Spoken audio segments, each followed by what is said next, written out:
धनगरी विधानसभा मतदारसंघामध्ये प्रकाश आंबेडकर यांची विजयाची हॅट्रिक झाल्यानंतर कडगावमध्ये या विजयाची दमदार रॅली काढण्यात आली।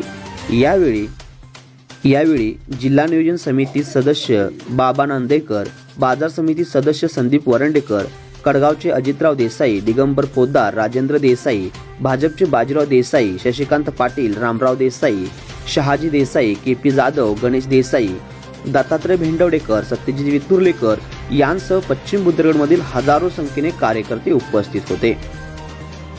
लाईव्ह महाराष्ट्र 9 कडगाव।